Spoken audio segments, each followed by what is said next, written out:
Jesús ha celebrat un any més el seu dia gran. Malgrat que ha caigut en dilluns i que era un dia laborable, la missa, la processó i el ball pallès han atret un bon parell de centenars de persones que han pogut gaudir de la festa del seu poble amb moltes ganes. Per començar a escalfar l'ambient, una exposició de motos clàssiques a la plaça ha rebut totes que s'acostaven a l'església per celebrar aquesta jornada.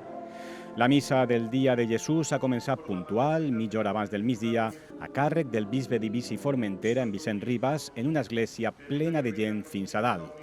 Com sempre, després ha arribat la tradicional processó que ha fet la volta al temple pels carrers del poble i el ball pallès, acompanyat, com sempre, per vi dolç i orelletes.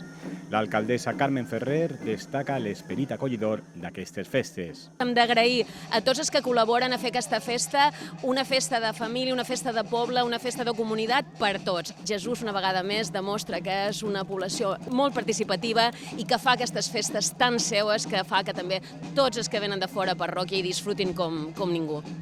El dia gran de Jesús va seguir amb tallers i jocs infantils i el punt àlgid va arribar a la nit amb molta música.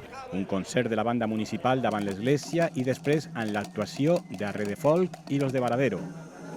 El programa de les festes de Jesús encara continuarà fins l'11 d'octubre, amb teatre, esports, tallers, activitats i una gincana infantil. Per més informació, consultin el programa.